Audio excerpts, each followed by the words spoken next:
Yo, what's up? What we're gonna do right now is go back, way back. Give me your friend.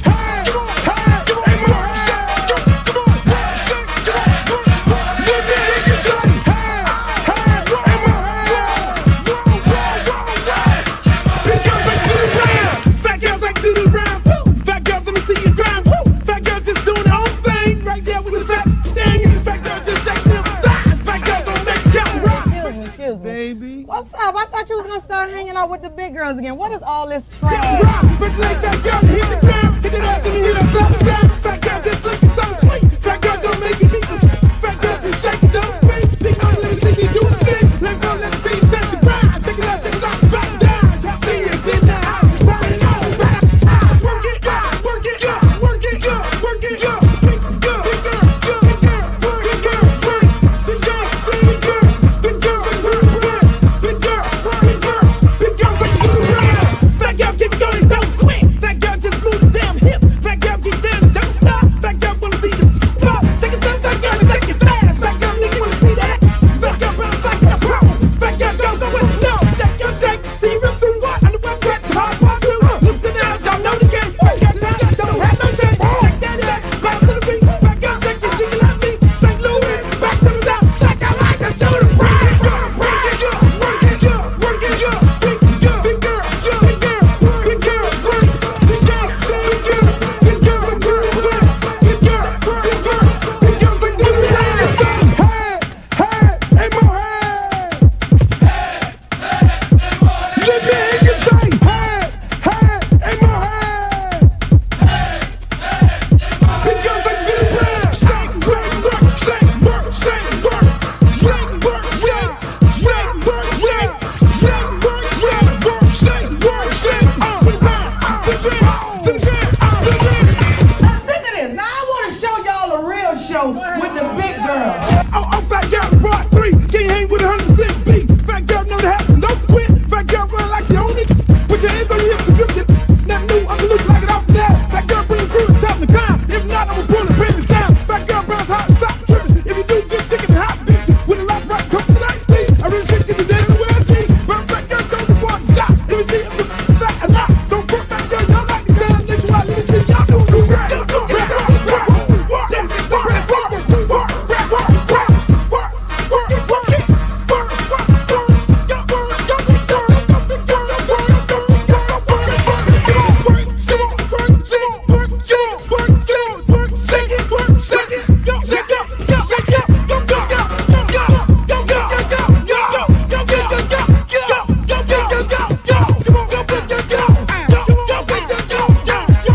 I'm serious. Where you are, not ever.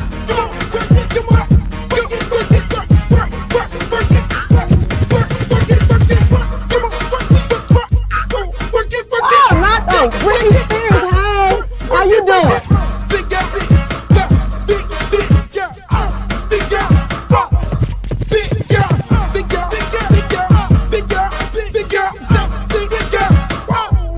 Oh, but I ain't the little leprechaun. Girl, your wings are so up. You look a mess. All about the big girls. What about the big girls? Big girl, work it, work it, work. Big girl, work it, work it, work. Big girl, you done suck all the fat off your ass.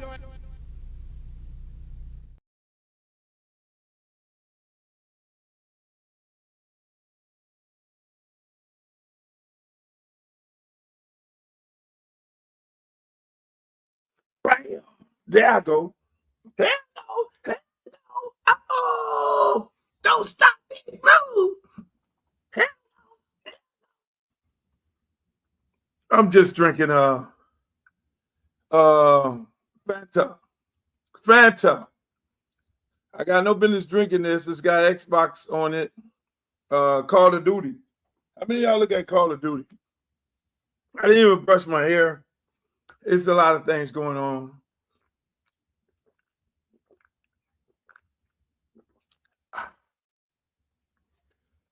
Fanta. Let me put my hat on. Get myself together here. There we go. Get my brim right. Should I wear like the Cuban look where it has this and then it has that? You know, the what do they call that hat? No, I should do it like this. Yeah. Oh, let me get myself together here. I need the ladies to see because this is Friday. This is happy hour. This is happy hour. Yo, welcome to another edition of your truly Uncle Lke Show. Hey, brought to you by not Fanta. Under no circumstances, not Fanta, because that'll get you fat. You shouldn't be drinking that. This show is brought to you by no other than Luke Records, paraphernalia. You can go to LukeRecords.com and get all of your good stuff, all your Luke gear. You can get your Luke sweater. You can get your Luke bomber. Ladies, we got Luke lady pants, sweatpants and all that. You can get the T-shirts, nostalgia at its best. You can get all that stuff. And that's what the show is brought to you by. But I want to welcome you all to another edition of yours truly, Uncle Lke Show podcast. Hey, man, we are live all the way everywhere. We're live all over the place. We're live today on daggone Instagram today. We are live on Facebook. Shouts out to all my good Facebook friends. Y'all love y'all right now, Facebook, because my man Streeter hooked me up and explained to me how valuable and how important Facebook is and how Facebook people really love me. I thought Instagram was my biggest market, but Facebook really is my people. I mean, over the last 30 days, over the last month, we did over 4 million views on Facebook. Give it up for Facebook. We get over 40 million views on Facebook. 40. Well, I'm talking about. No, I'm sorry, not 40 million. 4 million. 4 million. Give it up, Facebook. Give it up. 4 million views. Hey man, we're cooking hot. This show has gotten bigger and bigger. And for all the good folks who've been here from day one, man, I love y'all, man. Make sure y'all like, share, and subscribe to the show. Again, we're on Twitch, we're on Twitter, which is X. We're on Instagram, we're on Facebook, we're on YouTube. All my YouTubers, I don't understand YouTube. I'm still trying to figure that out because I go on TikTok, sign up, automatically got a damn near 200,000 followers on TikTok, but then it takes me God knows how long to get 9,000, 10,000 followers on YouTube. Mind you, I got music like Scarred and all them videos that's got millions of hits, but I only have like 9,000. You know, I really think a lot of these social media platforms have a lot of control. Like even on X, you know, on X, that's the same situation on X. I have 98,000 people for like 5 years. No, I'm sorry, 89,000 people like 5 years. Really? That means ain't nobody left and ain't nobody came. Ain't nobody left, ain't nobody came. I think they really control the numbers on people because, again, if you are part of some big time PR firm, then they'll call up somebody, allegedly call somebody at X and be like, yeah, we represent Luther Campbell. Oh, okay, fuck it. We'll give him a couple million followers. And then y'all think the person with the million followers is relevant. And then they then start tweeting, oh, yeah, he has 2 million followers. And those 2 million followers actually be fake. And that's what normally happens. And I think that's the same thing that's going on over there at YouTube. I'm just not. YouTube is a great place. I mean, you know, you can look at this shit on TV and all that and everything. But I think they're BSing people when it comes to followers. And if you're not in the crowd, and we know YouTube has, Leo Corn runs it. And I know Leo Corn real good. He used to run Def Jam. And with him running it, I'm pretty sure Leo Corn is picking and choosing who to give a whole bunch of followers to. And especially if you signed up as an artist over there at YouTube, you'll get a tons of followers and they'll put you in the algorithm, and all of a sudden you're a big time star, and y'all look at this shit and be like, oh, he's a star because he has 2 million followers. But it is what it is. That's the word of the world. But I'd like to welcome you all to the show, man. We got a really big show today. We're going to talk about my fundraiser that I had yesterday. We got sports, politics, and entertainment. That's what we do on here. Hopefully, my man Streeter will join us. He always comes late, and then he wants to stay late. He wants to then extend me to 2 hours. I try to be off of here for about an hour.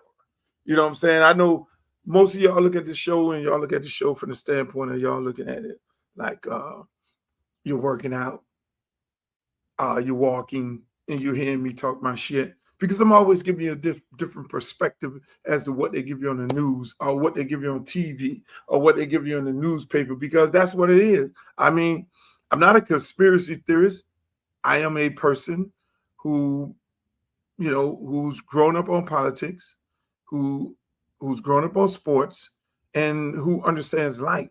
You know what I'm saying? When you know your history as a black man, and you know how this country operates, and you know how the world works, and you know now and you understand the political process of it all, and politics plays a role in everything. Politics is in sports, politics is in regular life, and so I can sit there and articulate it in a totally different way to try to give you all a perspective as to what's going to happen tomorrow versus talking about what's happening today. I'll tell you what's happening today, but then I'll explain to you what's going to happen in the future. You know, I'm not no Cleo, don't profess to be that, but unfortunately in this world, things work in circles. Like right now, bell bottoms. All of a sudden, bell bottoms are back. Bell bottoms was in the 70s, but bell bottoms are back. You see people riding around with Volkswagens. They put the Volkswagen van on a movie and put it on a commercial. Then everybody wants a Volkswagen. And that's how it is. This world works in circles. Things that was happening in the 60s and the 70s and the 80s are happening right now. Look at Donald Trump. Look what's happening right now. Look at what's happening right now when it comes to politics. They're rolling back the Civil Rights Act, voters' rights. See what I'm saying? Things happen and it goes into a circle, and then now you sometimes are set back, or sometimes you go back and you look back in the closet because this new fashion, these bell bottoms, and you was like, oh shit, I still got my bell bottoms. I didn't gain no weight, but then when you put the bell bottoms on, your ass then got you was at a 2 when you had the bell bottoms on. Now you're 8. But you do have those in the closet. They're still in the closet. Racism is still here. It has not went anywhere. What Donald Trump has showed everybody right now to this day is that it exists. That's why when those people get on my Twitter, on X, and I make a comment about defending African Americans, and the first thing some of these white nationalists or some of these white people who don't know that they're racist, the first thing they look, why it's got to always be about race? And then I have some brothers be on there talking about, Luke, why it's always got to be about race? Why you always got to make it a black and white issue? Well, I have a lot of white friends and I tweet about some white things, but they don't gravitate to that.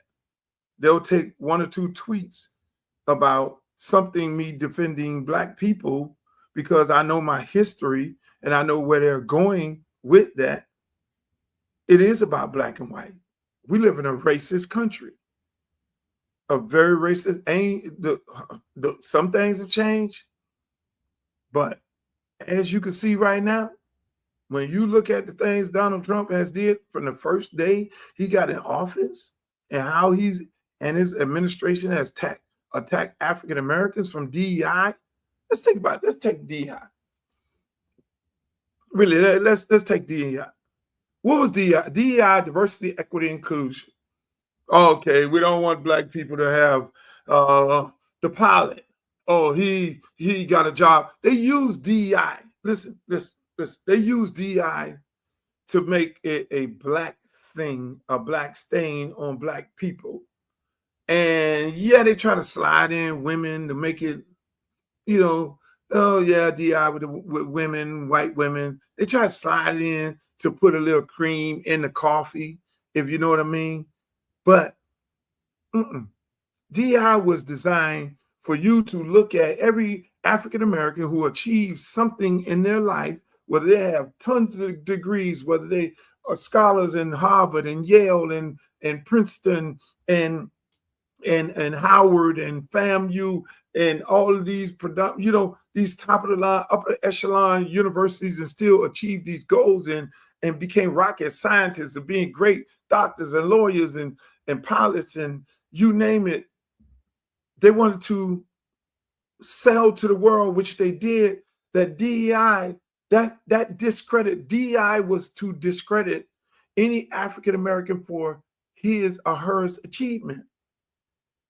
And they try to put the white women in there to put the little cream in the coffee because they had been grouped in all Black people who have higher learnings, who have succeeded, and who have made great with their life, and they called it DEI. And they say, no, it's not just DEI for African Americans, but I say this to say this. Ron DeSantis and Donald Trump made it a law that if you practice DEI at any institution, at any place that you get federal funding, or if you're in a federal school, because colleges are state-ran schools and they get federal funds and it goes down from the state to the college and all that. If you get these federal funds, if you work in a federal workplace, and if you're practicing DEI, which is hiring a qualified Black person, that was designed DEI is designed not to hire a qualified Black person, because a qualified Black person was getting the jobs that they deserved, but more so of discrediting them to hire a non-qualified white person. I'm gonna keep it a buck. That's what I do. I keep it a buck. So now let's take it like this. If anybody on here say, Luke, that is not the case. You're just making this a black and white thing. DEI, diversity, equity, inclusion, does not say diversity, equity, inclusion only for Blacks. Let's take Fernando Mendoza. He's going to a predominantly African-American league. He was drafted first-round draft pick by the Las Vegas Raiders. I'm going to still call them Oakland Raiders. I had to slow down. Las Vegas Raiders. You had another guy, Ty Simpson, got drafted by one of these teams in the first round. These are white people in a predominantly Black employed sport, because we're talking about employees. Now, are they qualified? Are they qualified? Did the teams that picked these guys first round practice DEI? Should they been penalized? Should the Oakland Raiders be penalized? He said, Luke, where the hell are you going with this one? Why should the Oakland Raiders be penalized? Because Shedeur Sanders, we can make a case that Shedeur Sanders came into the NFL and he was overly qualified. And the case becomes, look at Shedeur Sanders' numbers and look at Ty Simpson or whatever his name is, and look at Fernando numbers, Mendoza. Clear, based upon these white people, that's clearly DEI. The Raiders should lose all of their federal funding. I'm just saying, if you're gonna go, if we're gonna keep it a buck, if we're gonna keep it a buck, and DEI ain't about, and DEI is not just a Black thing. No, DEI is just a Black thing. Because other than that, we will be having a conversation right now about Fernando Mendoza. And we would do the comparison. Shedeur Sanders, African-American. This is a predominantly African-American league, this is a predominantly African-American workplace. So now here comes a white guy that comes in, and according to them, oh, you just got a job because you're white. You just got paid. You just got hired because you're white. You and Ty Simpson. So why we can't say that? You don't hear Donald Trump them saying that. You don't hear J.D. Vance them saying that. Well, goddamn. this is an African American workplace, and y'all just practice DEI because y'all did this. You look at Shador Sanders' numbers last year, and then you look at these numbers right here this year, and then y'all know, hell no. They just got they got promoted and they got voted. They got the job in the first round because I'm still keeping a job because we're talking about DEI when it comes to in the workplace because they want to clearly tell you that, oh, these black people are not qualified.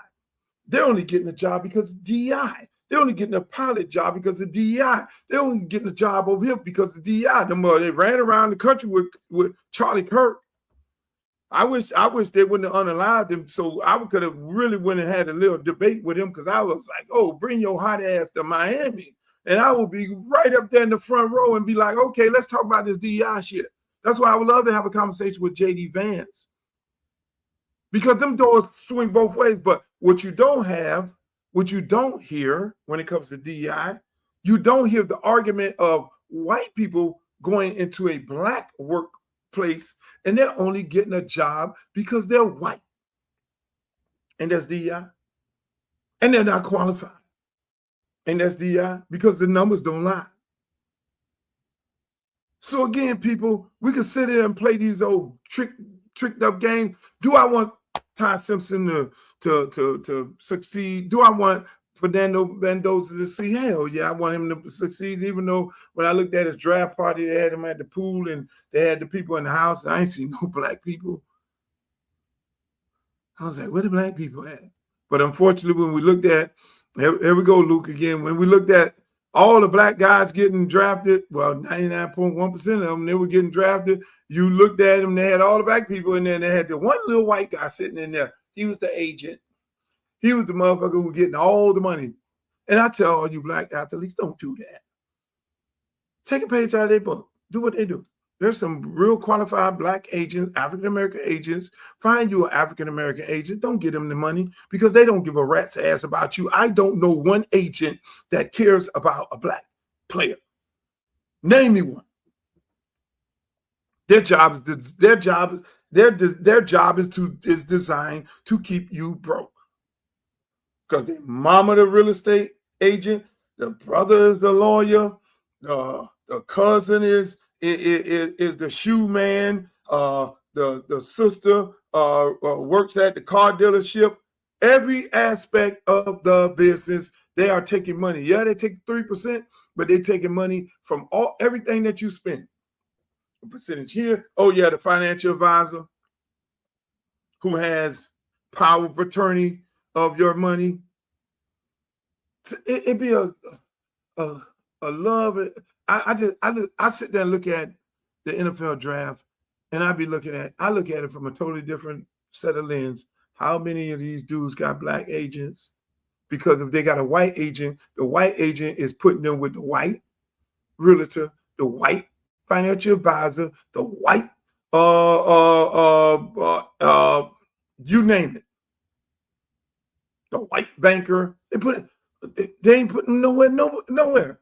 So I'm just saying, we bring that on ourselves a lot of times. We ain't supporting each other.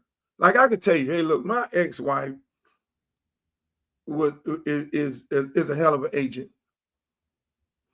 I don't know what she's doing right as far as her business. If she's still in it, I don't get into it. But the lady reset the market when she had Devontae Freeman and Duke Johnson. She made Duke Johnson the 5th highest paid player in the NFL.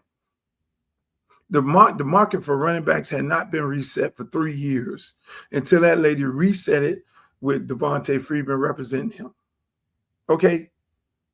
That lady should have people knocking on her doors. I don't know. Maybe they are because, we share a son and I don't get into our business and none of that there. But that lady should have people banging down her doors to be represented by them. But unfortunately, we're so brain dead. And then there's other successful black agents, a lot of black female agents out there. They all should be having their doors banged down. But unfortunately, we're still playing ourselves. And when we play ourselves in that realm, it becomes another story. I didn't want to go off into that area there, but I thought it met this conversation here with us. Hey, look, I had a beautiful event yesterday. I had a beautiful fundraiser. I mean, it was great. DJ Khaled. I mean, hey man, I love you, my brother. DJ Khaled came through and he hosted the fundraiser. We got a lot of influential people in the room. A lot of, we kept it private. I know a lot of people wanted to know where it was going to be at and all this here. We kept it private. It's a fundraiser. It wasn't built to be some kind of party at Club Live. Mike Gardner, Stan the Man, shouts out to them. I mean, Stephen Hunter, lawyer, and Marwan Porter, another lawyer. Some great elected officials came through. Chairwoman Christina King came through. Board member, school board member Dorothy Benjars Mendigal came through. Reggie, who's on the council at Miami Gardens, came through. I mean, it was so many. Dwight Jackson. It was so many people that came through. You know what I'm saying? And so many people that came and made big donations to the campaign, which I really love it. I mean, I did the campaign. Yes, I'm running in Broward, but I wanted to start. This is a movement for me. This is like a full circle movement. Yeah, I wanted to start the fundraiser in Miami. The next fundraiser will be moving straight up the district. We'll be moving into the district. The next one will be with Rick Ross. Another one will be Trick Daddy and Trina into the district. Then we'll go to Houston and do one with Scarface and hopefully Bun B. And then we're going to do one definitely with Shaka on June 2nd with Shaka and Ludacris and T.I. and Greg Street and all those guys, because they want to show love. It's a beautiful thing when you went on the door for hip hop. You went to the Supreme Court for hip hop. And these guys are coming to you and say, man, I want to do this for you. I want to do this for you. You meant so much to us. You meant so much to the game. You meant so much. And we see you're taking on a hell of a battle, and you're doing it for us again. You're doing it for the people. You're doing it for the culture. You're setting new precedents. You're always doing that. And that's what I do. I mean, if I could have just kept being the DJ and the promoter, bringing down artists from New York, but I decided I wanted to be a record company. I wanted to be the first guy to start hip hop in the South. And people told me I was crazy. People telling me I'm crazy right now. Why are you running for Congress? What is it? And then people say, well, why was a rapper run for Congress? Well, why did a reality TV star run for president and won? Donald Trump. Why was it an actor, Ronald Reagan, run for president and won? Why was Jesse Body Ventura? Why did Sonny Bono? So when it comes to us, it becomes, how can we do it? A comedian was a congressman. I mean, a bartender. One of your top Congress women right now was a damn bartender. You know what I'm saying? AOC. So all of a sudden, when it comes to us, then we got to put all these stipulations and all these regulations on how dare he's able to run for Congress. Well, I can tell you one thing, I can hold my own with anybody when it comes to politics. When it comes to sports, politics, and entertainment, I can hold my own. Because the one thing about it, that Uncle Ricky Stirrup and my daddy Stanley Campbell, that Jamaican Stanley Campbell and Ricky Stirrup, that Bahamian, and my mom, that Bahamian Yvonne Virginia Campbell, politics was heavy in our house. But most important, we didn't depend on the educational system to teach me and my 4 other brothers who are who's and sumo cum laudes and damn near astronauts and millionaires. We didn't need the school system to teach us Black history. Those people taught us Black history. My Uncle Stirrup, when you look at the history of Miami, who built Miami? Not Cubans. It was Bahamians, and Stirrup was the first Black millionaire. That's on my mother's side. And my dad, the Jamaican, come on now. I didn't get deep into it. So they set us down. We had to know history. We had to learn our history. We had to understand it from all parts of the spectrum. And so when it comes to that, and when it comes to politics, they would always tell us, hey, look, it's very important for you to understand politics. And when if you know a Jamaicans vote 100%. You don't have to tell no Jamaican to go vote. They vote one. And we need to get all black people to do the same thing. You don't have to tell them to get up and go vote. That is embedded in us. That is put in us from day one, because we know that the vote is very, very important to the people. And so again, man, so when they came after me, for free speech, I was the right one. I was the right one. That's why I was able to fight them. That's why I was able to win in the Supreme Court. That's why I was able to win on appeal when they deemed my record obscene, and I got it overturned by federal judge Gonzalez. So that all these artists right now today can say what the hell they want to say on the record. Because if I left it as case law, it would have been the case law similar to what y'all just saw in the Puff Daddy trial, where they had used case law from 60 years ago of a case that nobody appealed and got it off the books, and then they use it against you.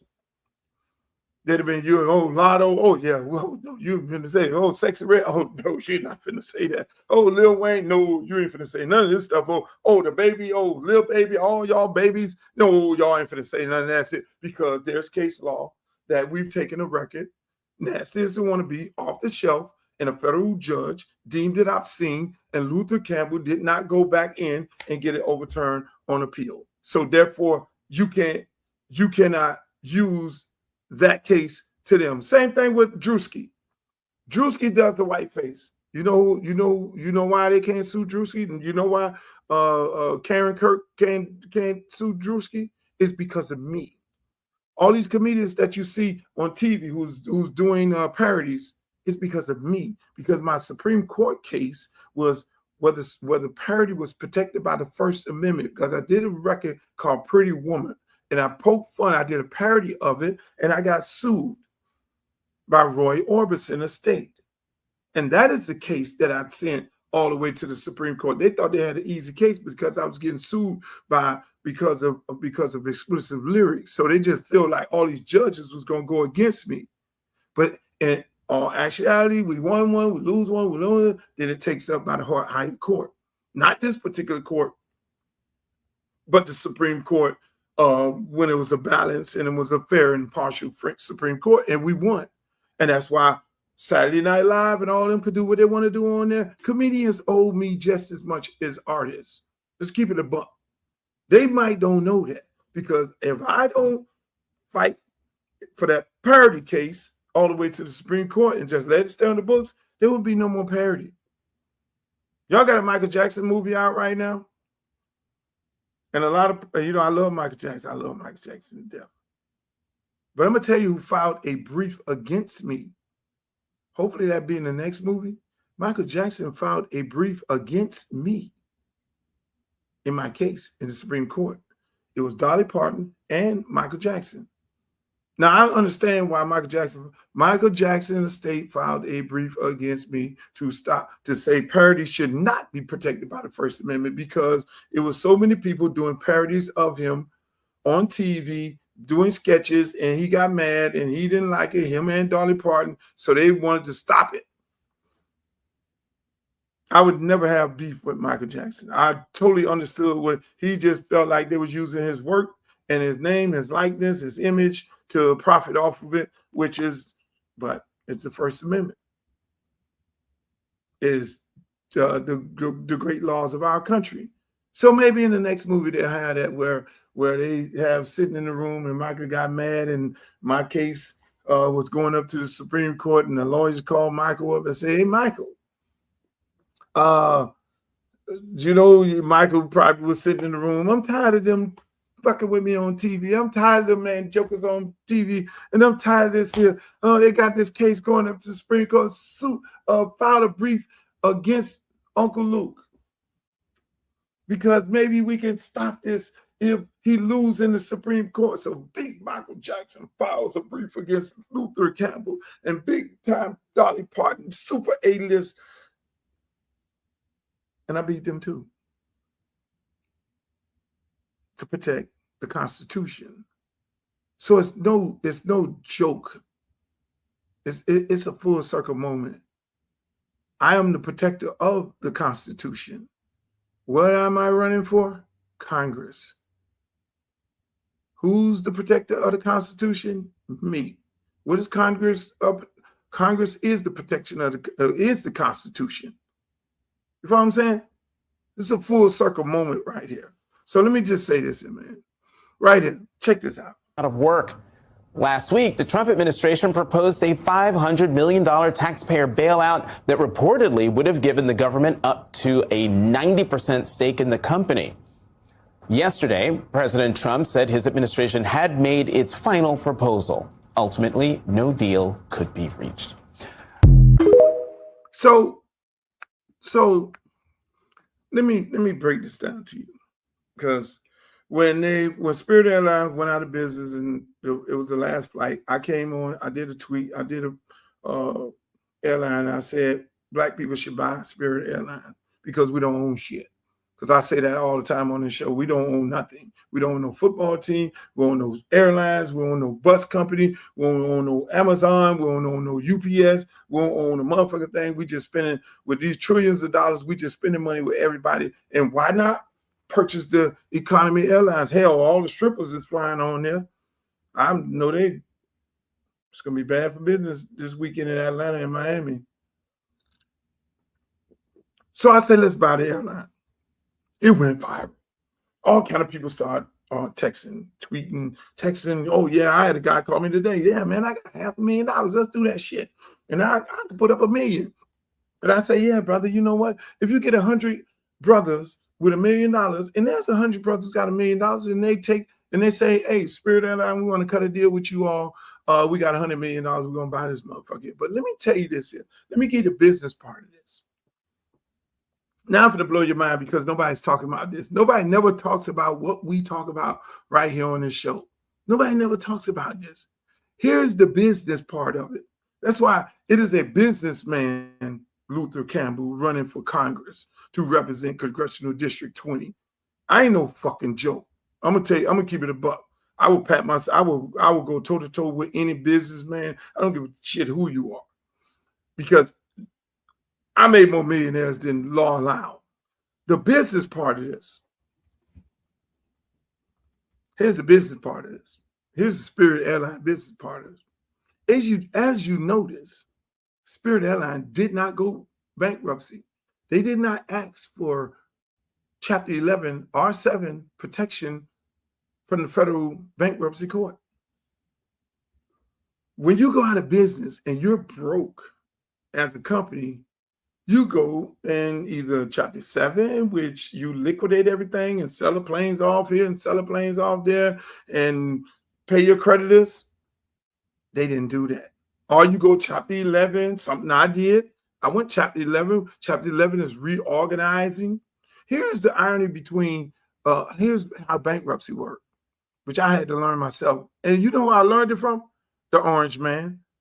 Because he went bankruptcy so many times. I was like, what the fuck is going on with this bankruptcy? And then I saw all kind of other billionaires and billionaires going bankrupt in companies and reorganize them and starting them back. What bankruptcy is, people, just so you know, is Chapter 11, reorganization. So I go bankrupt. I go to the court and say, hey, look, I need bankruptcy protection. I got all these contracts. I got all this money I can make. I got these employees and everything here. And I just need relief. I need relief. So they'll take today, you go bankruptcy today, boom. All the money that you're making as far as a company, all the contracts, good, bad, or whatever it is, they'll put them in one pot over here, which is the old pot. Then tomorrow, when you open your doors tomorrow, you're free and clear of all debts. You're free and clear of everything. All the new money coming in, they can be Spirit Airline tomorrow, and all the new money coming in, they can cut all the deals. They won't owe nobody. What'll happen to those individuals? Now, what you'll do is you'll have a bad credit for 7 years when you do that. And that's the only bad part. But who gives a shit about that now? Credit is not a situation. So what happens is you'll have all the debt sitting in here. Whatever money you got in the bank, whatever debt you have right here, then becomes a cram down. And then what ends up happening is everybody on this side here gets 10 cents on the dollar. So your creditors don't want you to go bankrupt. And I'm going somewhere and I want y'all to follow me. Your creditors do not want you to go bankrupt because they know they're only going to get 10 cents on the dollar. So right now, I guarantee you, Spirit Airlines is talking to its creditors. And its creditors are telling Spirit Airlines, don't go bankrupt, because we know we're going to get 10 cents on the dollar. So they're right now negotiating with their creditors so that they can get 50% on the dollar. They can get 50% on the dollar. They're trying to work it out because they know if they can't work it out with the creditors, then they're going to be forced to go bankrupt, and the creditors are going to get put in what they call a cram down, and they're going to get only 10 cents on the dollar. Spirit Airlines will move forward and continue making new money. They'll put a comptroller in there to run the company until the company is up, and they'll be responsible for all the old debt and making sure the transfer of all the old money and all that stuff. Ain't nobody taking no money out that pot and letting them and let those creditors then now fight for whatever dollars that they have in there. That's where they're at right now. That's where they're at right now because they didn't go bankrupt. They didn't go bankrupt. That's why they told all the people, hey, look, we'll issue a credit. We'll give you your money back for the ticket you purchased. Hey, they ain't no, it's nobody out there sitting there crying about not being able to get their check. They got their check. And that's what they're doing right now. They had a deal with Mr. Trump, the art of the deal guy, who tried to hijack the company, who tried to take the company and say, we're going to give you $500 million to bail you out. Who does that?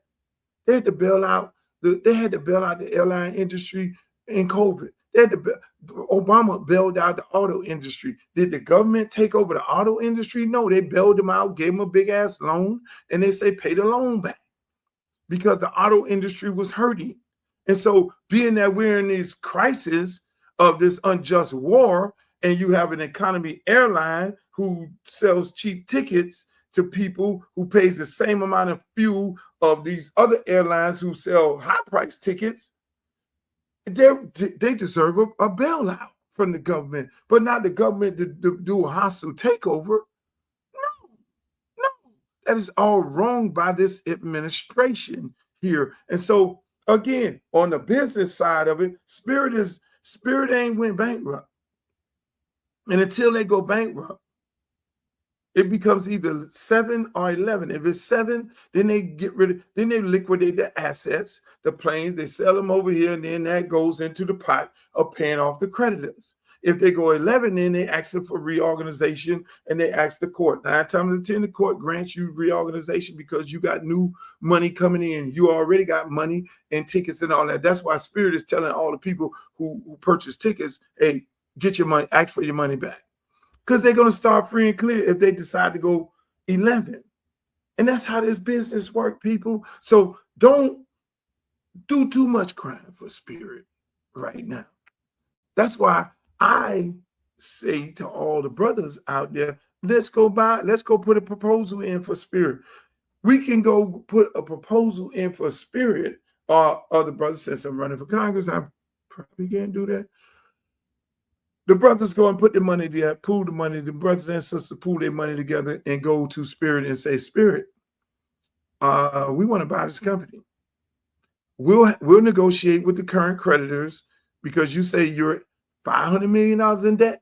We'll go negotiate with the current creditors to cut that down to 250 million. Or we can cut it down to 100 million. I say you get a group of black men, they could buy Spirit Airlines for $200 million. And then go to these creditors and say, hey, look here, we're going to give you $125 million. And if we don't give you $125 million, then that means you're going to get 10 cents on the dollar if this thing goes bankrupt, or we'll buy the motherfucker and run it bankrupt. Or we'll buy it and then we'll go to the federal government and ask for a bailout. Because the federal government, all the other airlines right now are getting ready to ask for a bailout. And that's where you at. And so, again, if the brothers want to then take on the whole $500 million and say, hey, no, Spirit Airlines in a bad situation right now. So, again, this business 101. I'm giving you some good game here, people. We can go buy Spirit Airlines for damn near, let's say 200 million. They got 500 million on the books. We can pay the creditors $100 and some million, open that motherfucker back up tomorrow, paint them goddamn planes, get that yellow off it, knowing that African Americans own it. We're already riding it at a high rate. We already know white folks. We already know a certain class of people, the middle class people. We jazzed it up, put the damn front seats, lean back, let them lean back. You can make some more money on there. Chad Johnson is a big time spokesperson of it. I mean, you got people, regardless of race, creed, or color, they'll be more than happy to be a part of that. So I'm going to another thing. Streeter, hold on one second. I got to kill all this stuff now. You can chime in on here. We have another situation right here. State's only majority Black congressional district, a Memphis-centered district that exists because Black people fought for generations to have real political representation after Jim Crow, voter suppression, intimidation, and exclusion.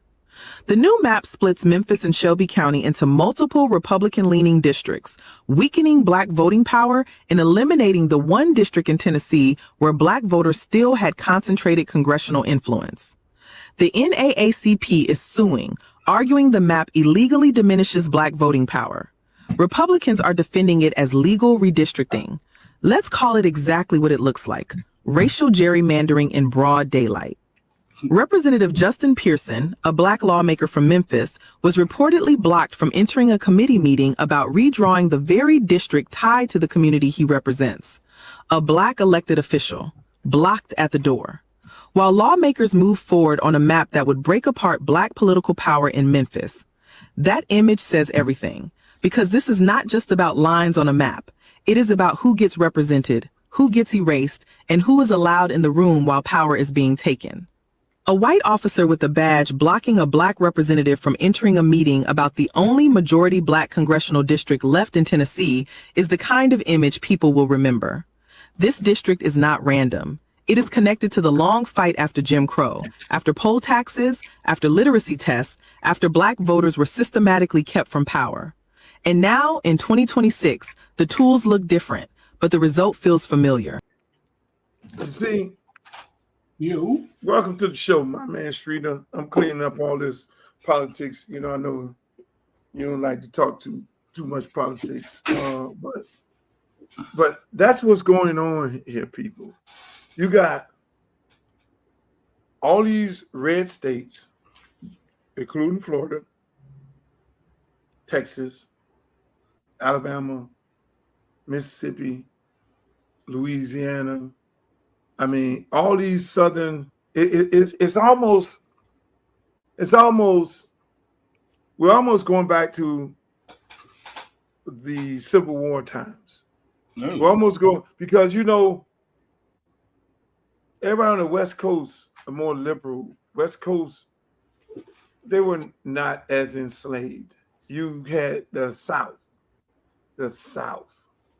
and all these enslaved in the mind, they're just bringing this back.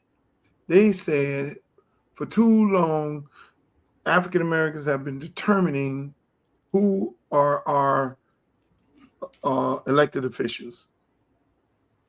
They've been a driving force. See, what people don't realize, they say is we represent 13% of the electorate. We represent the difference between Democrat and Republican. We originally got our rights from the Republicans, and then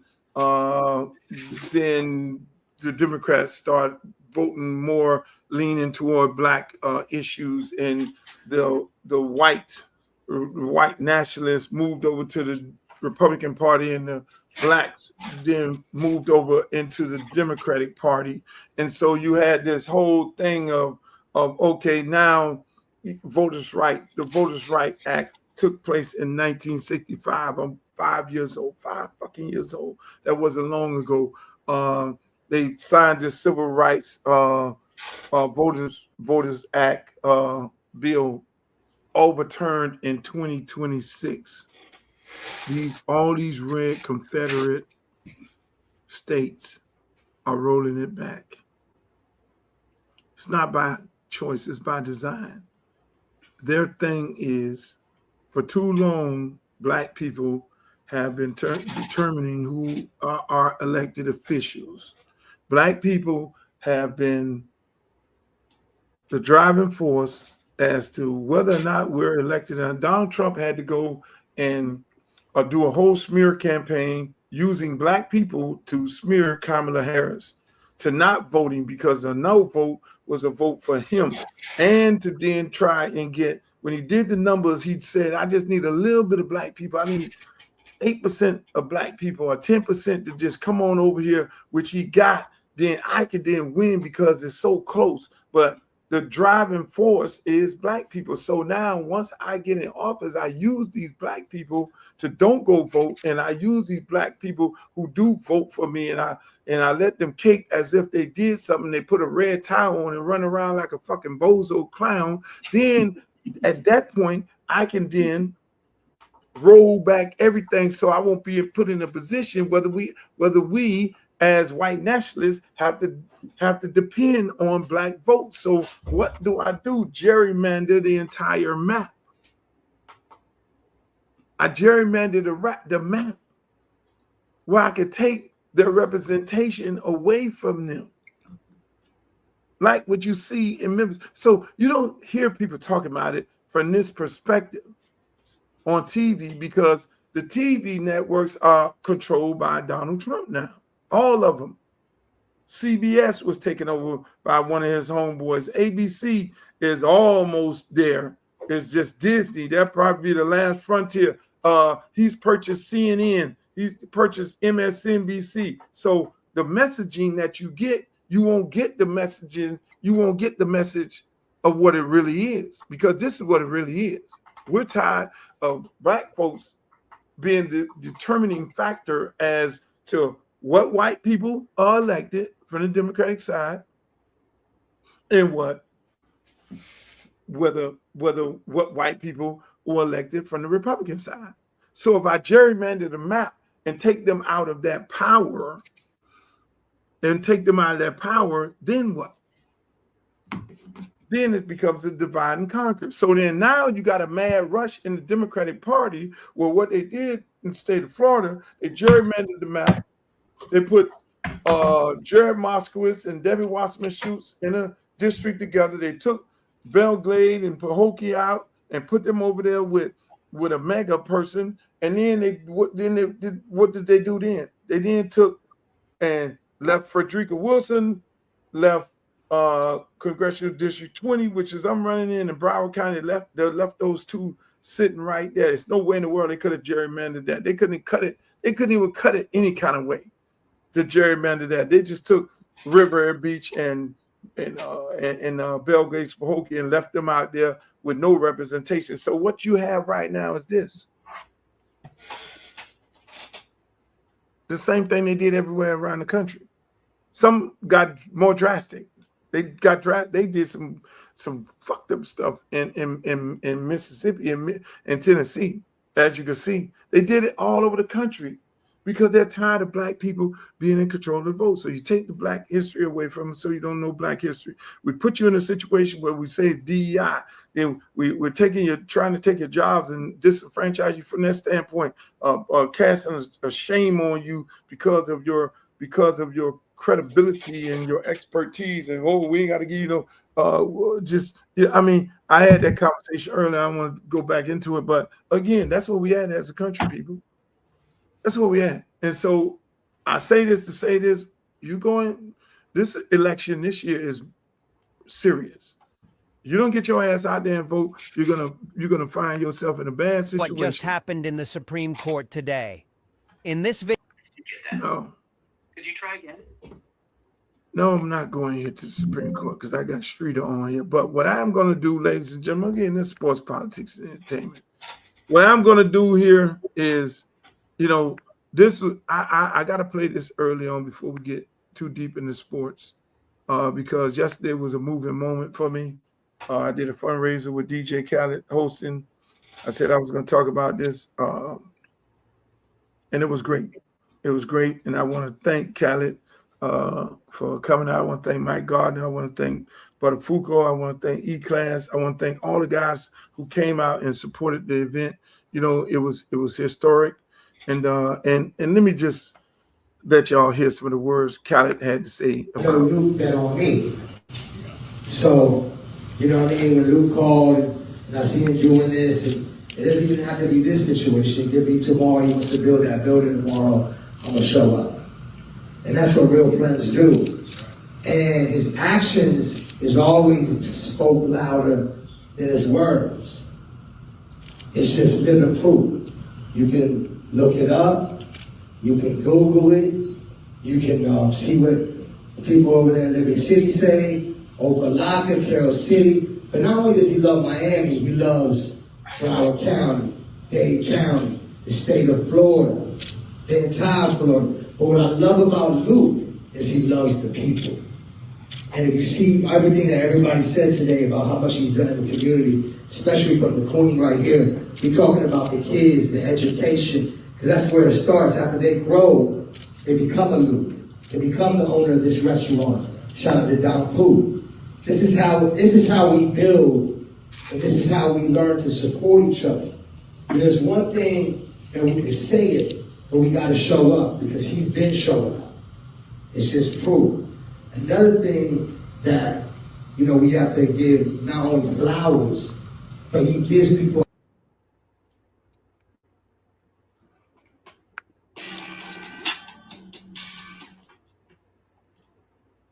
Well, I guess this thing cut off here, but I mean, those words were kind. If you'd heard the rest of it, he got into the pit bull and he got into all that. I mean, and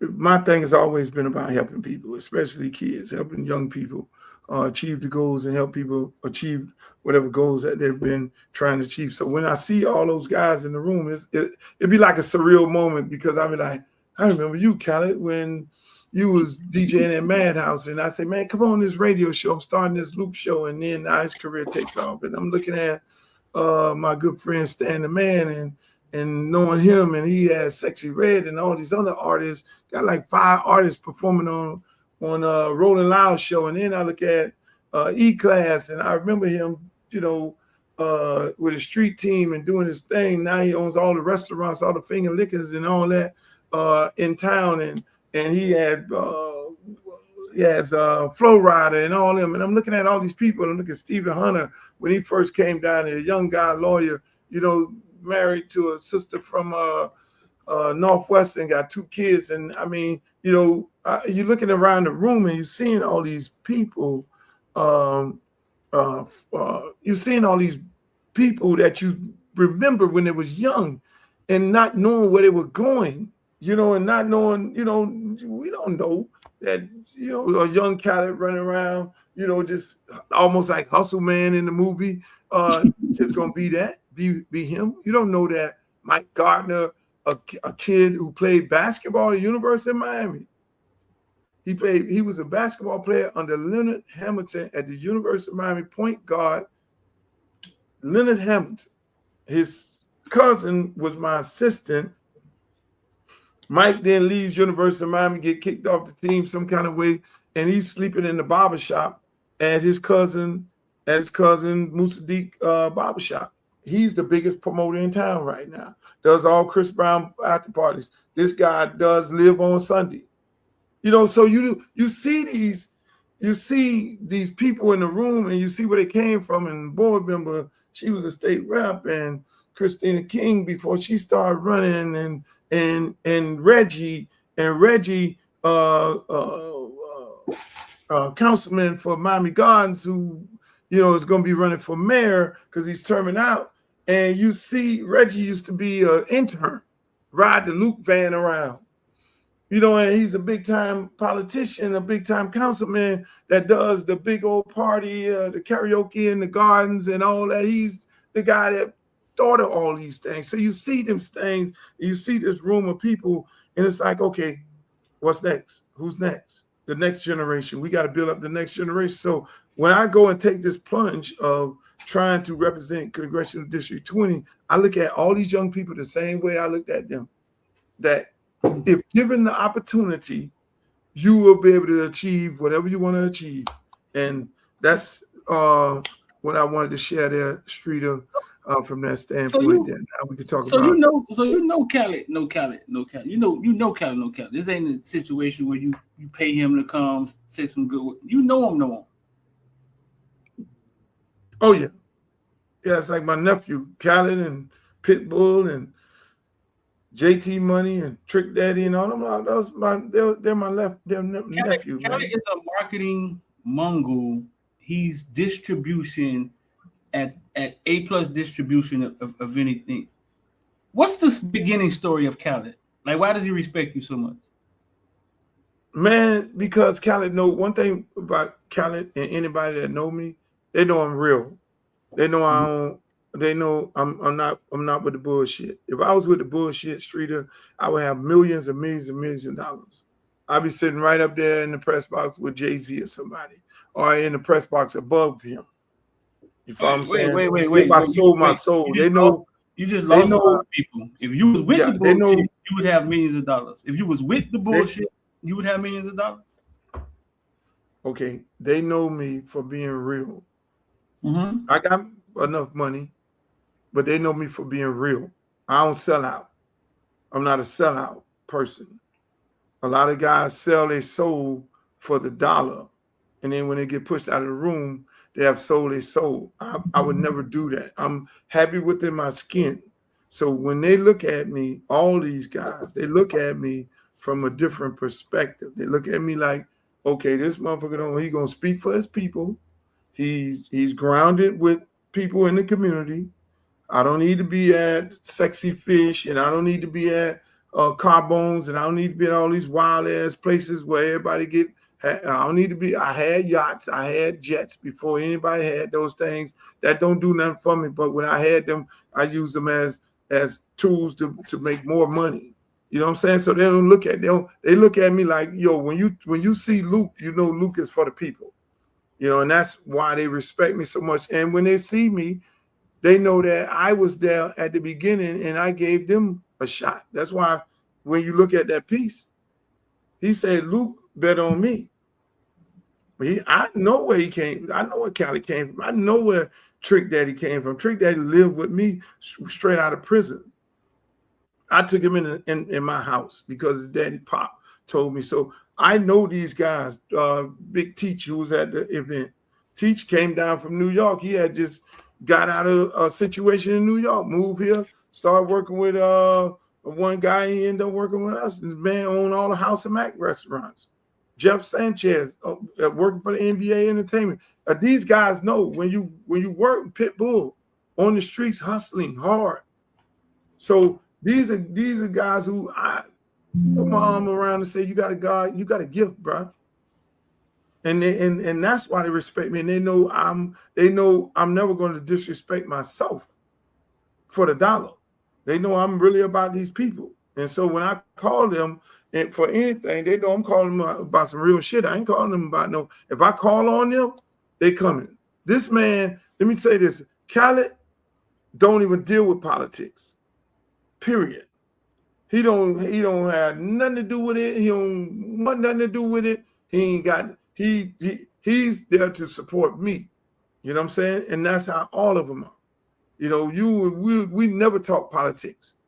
None of these guys. He's there to support whatever I want to do. That's why I say, hey man, Luke called me and said, man, let's buy this building over here. I'm here. How much I need to put in? You know, and that's real friendship. And people need to learn from that. And like all them other brothers that was in that room there, same way. We always get caught up thinking that brothers ain't supporting brothers. No, brothers are supporting brothers. Even you know, that room was full of guys who say, man, I'm there for Luke. There was some real, put it this way, there was some real niggas in that room.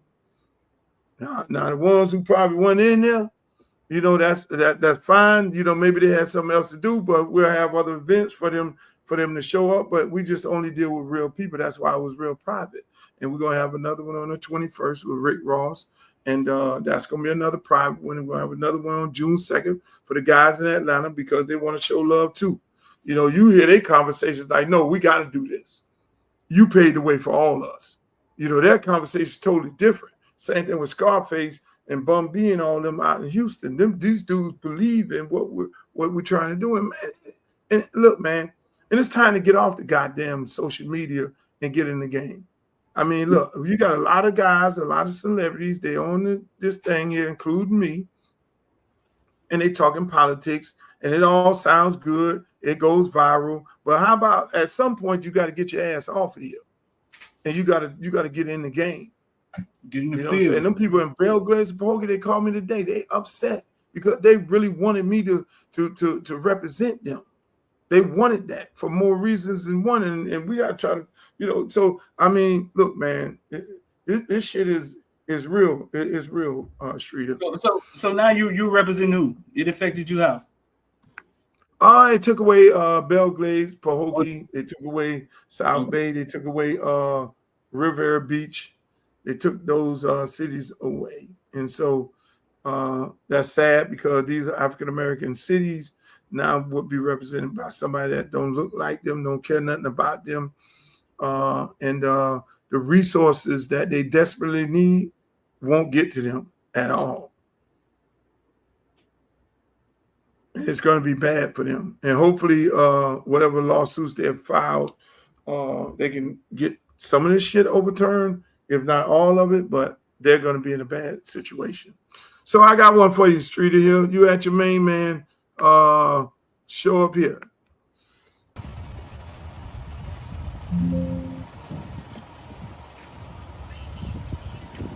What's up, Rueben?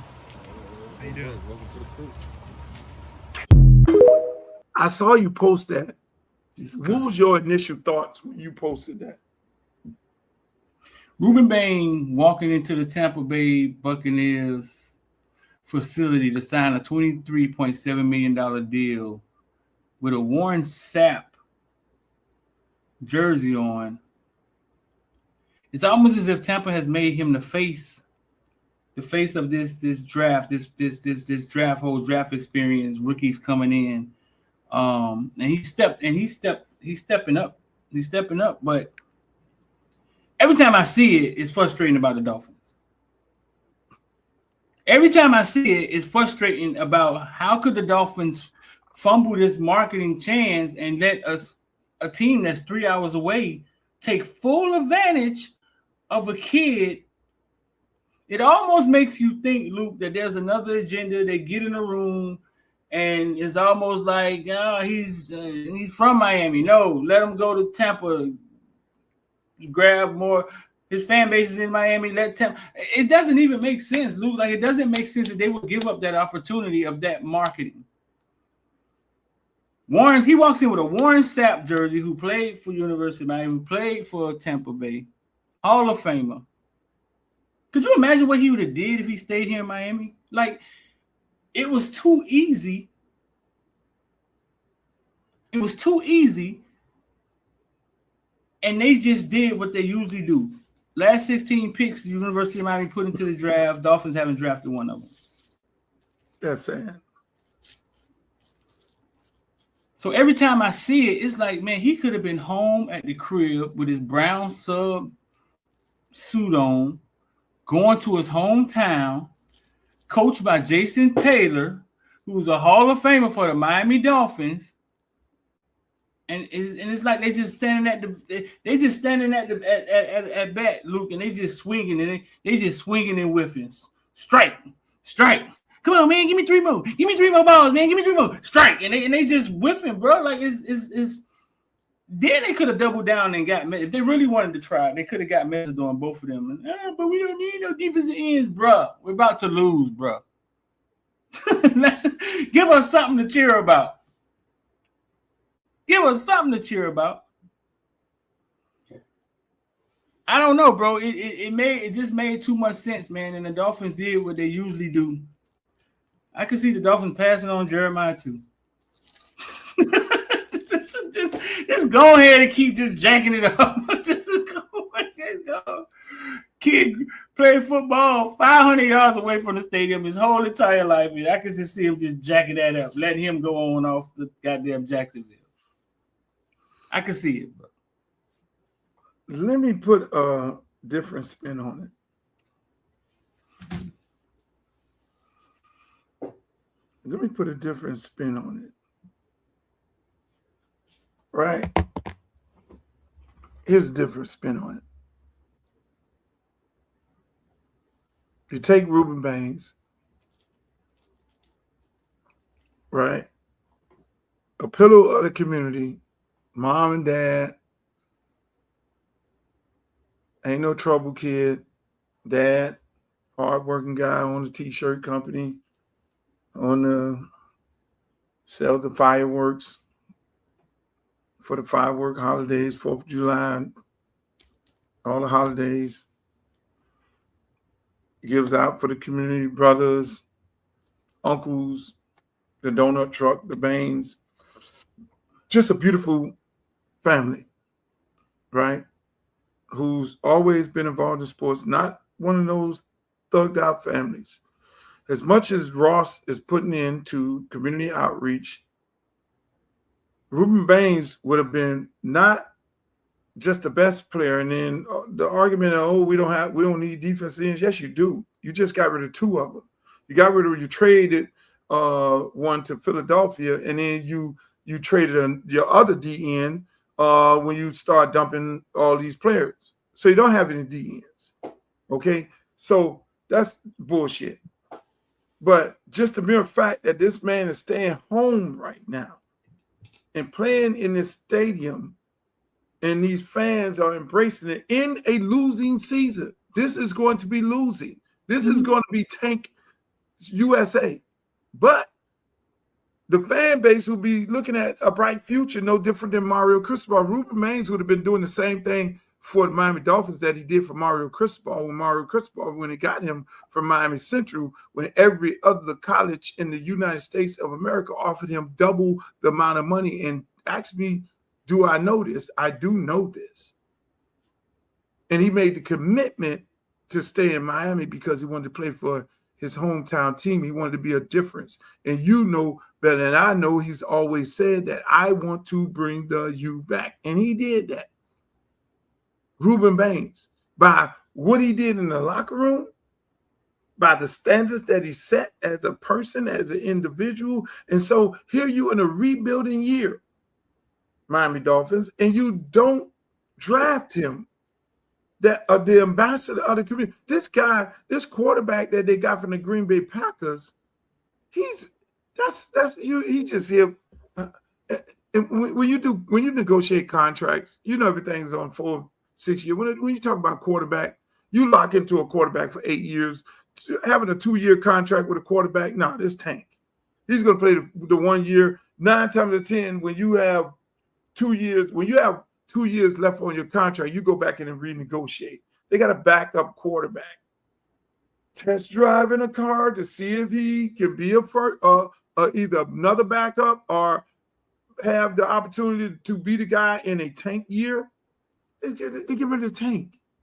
And so you need something to look up to. They have nothing but a big, oversized, 2 pork chops away, first-round draft pick who was already obese of an offensive lineman that they got from Alabama.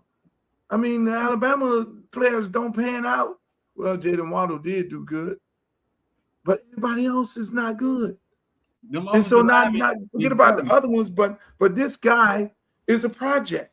This offensive lineman that they took over Rueben Bain is a project. But forget about it. I want him to be successful. I'm not hating on the young fella or anything. I want him to be successful. He's a young black man. Let him, hopefully do good. Hopefully he gets his weight down. But at the end of the day, the way that they played this is all wrong. Maybe that's the reason why I had to call up for my F1 tickets, because I'm so outspoken about this. But then again, I can give you another perspective, Streeter, and you might find it very interesting. The Dolphins, and this is where the problem comes in at, the Dolphins and the University of Miami share a facility. Mm-hmm. So if you have the pride and joy of the University of Miami playing for the Miami Dolphins on Sunday, why do you go watch University of Miami on Saturday? And so that economics comes into play also. We got the top player from Miami playing for us on Sunday, and all the Miamians is going over there, and the likelihood of them going to the stadium 2 times in a row, you're going to take a lot of University of Miami fans from University of Miami, and they will be watching they will be going to the Miami Dolphin game on Sunday. So that's the business side of it. When you take the emotions out of it, I always go back to business 101. And they are in partnership at the University of Miami with the Miami Dolphins. Trust me, they are a tenant at that stadium. So you're saying when Bain becomes a Dolphin, not the Dolphin fans will come see him, but also he will pull some of the Hurricane fans, and because of the economy, motherfuckers ain't got money to pay for 2 tickets same weekend. That what you're saying? But they're gonna be games that playing on Saturday and Sunday. You're not going to that stadium. You might well get a blanket and go sleep there if you're gonna be a Dolphin fan and if you're gonna be a Hurricane fan. There are people that do it, but the economics of it all, they're looking at it saying, hey man, we can't he's too big of a brand to be here. You think the Dolphins care? Yes, they do. They're in partnership. What do you think? What you think? Now, if University of Miami had its own stadium, they'll jack them for their best branded player. Man, no, right you giving them too much credit. Heck no, they done too much dumb stuff. No. That was kind of savvy what you just said, but you giving them way too much credit. Nah, I'm trying to tell you. I'm stamping this on the stupid. You giving them too much credit. I'm trying to tell you, it's business. It ain't. Hey. Business is business at the end of the day, boss. It's actually business. So, speaking of business, Streeter, this was epic this morning. Saw him say the other day, you've already elevated LeBron James all the way up to number 2 on your all-time list? Yes. Okay. I have him at 9. Oh, my. Okay, leave it here. We're going to get to that later. Let's start. Before I start, I got to go through the 1,000. I saw. So I know it's a short clip, and I didn't want to go and play all that, but Skip Bayless back on First Take, and he was the creator of First Take, and now Stephen A. invited him back on. What's your thoughts? I think it's all for show, right? It's entertainment. We talk about that all the time. I don't think the blood be as bad as they appear it to be, and then it gets to a point where it's just like it comes into a 360 merry-go-round where it's like, well, what would get Luke to play a clip of it on the Luke podcast? Bring Skip Bayless back, and it's just all entertainment, eyes, attraction, and everybody's fighting for eyes. So you think everybody fighting for eyes? Yeah, I don't think it's no dignity and pride in it. I think it's about numbers. I think it's about attraction. I think everybody's fighting for exposure. Everybody's fighting for attention. And they just do what they think is going to get attention. I mean, outside of just doing good media work, right? They try to do the things that's going to bring in eyes and bring in attention. You see, you got a clip of it. You played it tonight. They won. Well, the thing is, Skip Bayless was a fixture at that show. They were number 1 for a lot of years. And you see that happen all the time. I mean, hell, they got some of these old-ass boxers fighting other old boxers.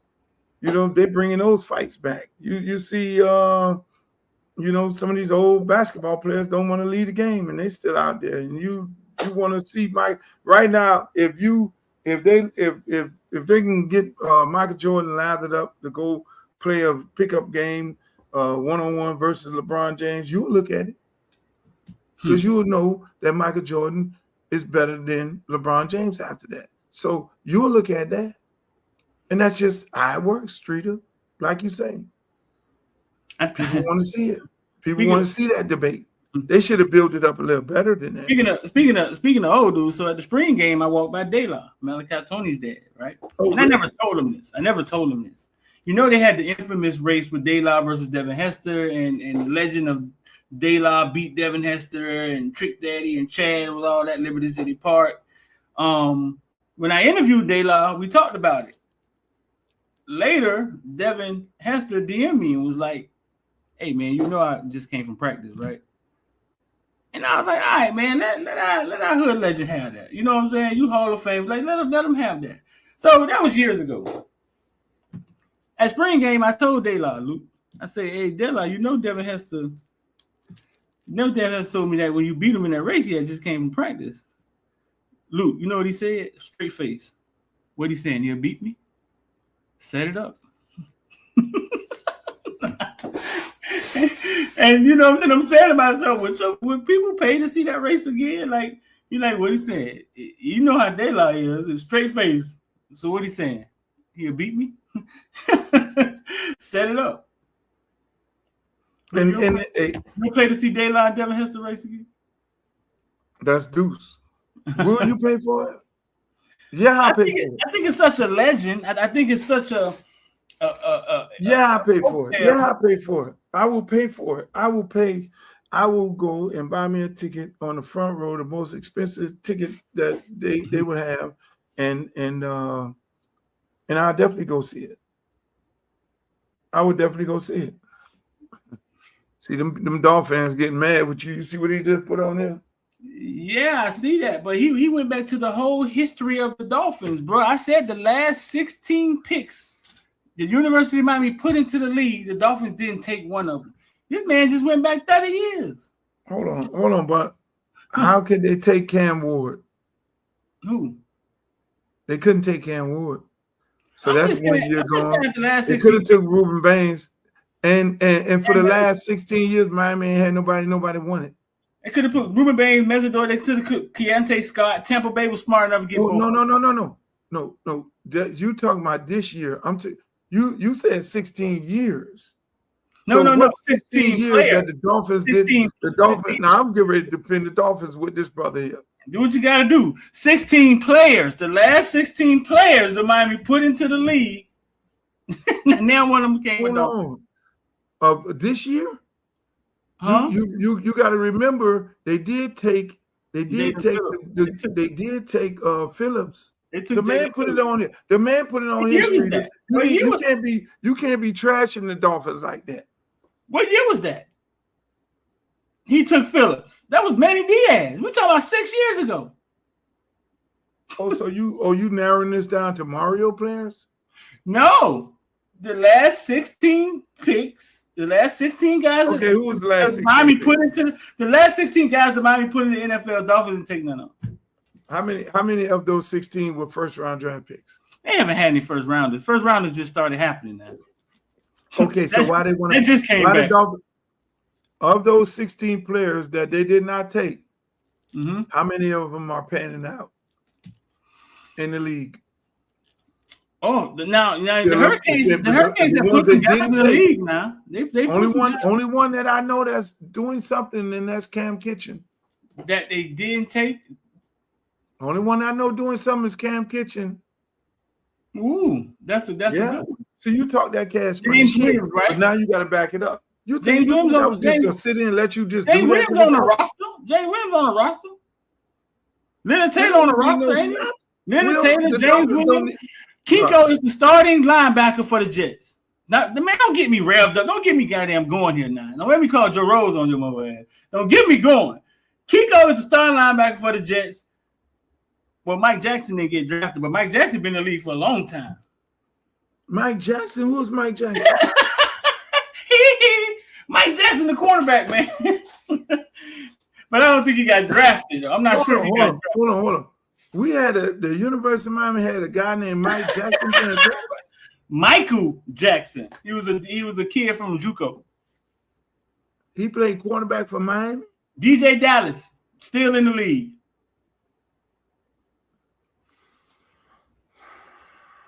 Deion Bush still in the league.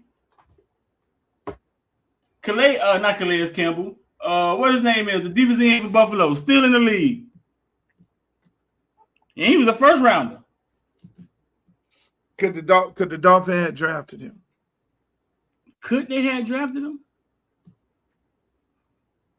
You can't trash the Dolphins like did that. they pass on him? No, we trashing them. You don't just let Rueben Bain. Nah, heck no. You get Rueben Bain. I don't care about what your double. I agree with that scenario. I can't wait to ask him. Did you talk to his dad? I can't wait to ask him. Did they think the Dolphins would have taken him? I can't wait to ask him. Listen, when you go to dropping down on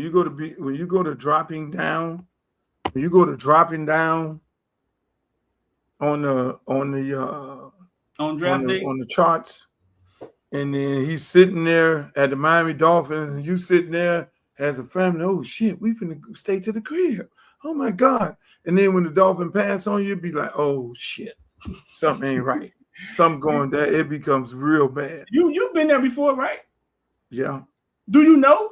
Do you know if they're going to call your name? Do you have a clue? You don't have no clue. That's why I tell people all the time. These jacked up agents, they don't run nothing at all. They have no clue. They sit up there and these teams run it.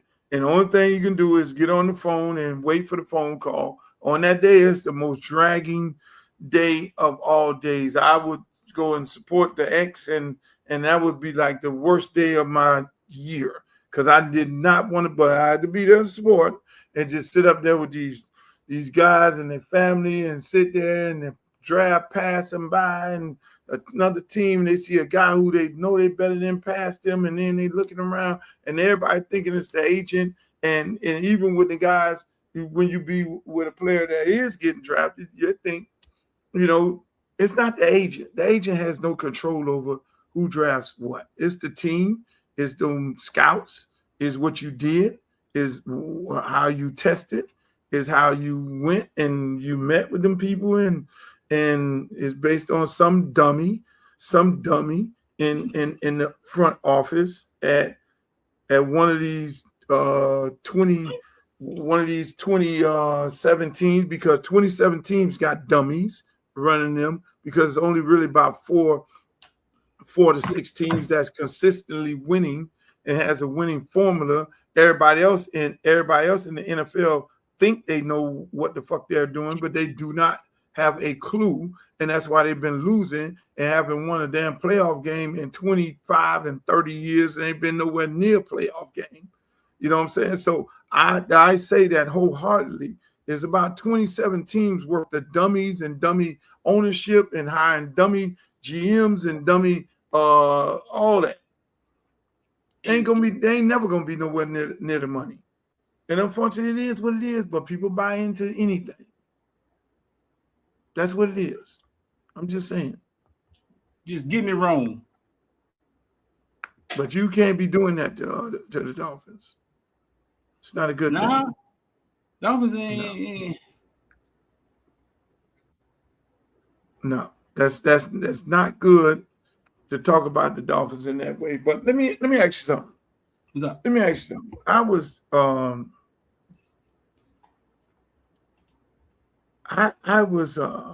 me and you had a conversation earlier about something that you brought to my attention. And I said, no, Shrita, wait for the show. You need to wait for the show. Let's talk about it on the show. Mm-hmm. And it was down the lines of, it was down the lines of how many of these kids realize. We probably talked about this a couple of days ago. How many of these kids realize that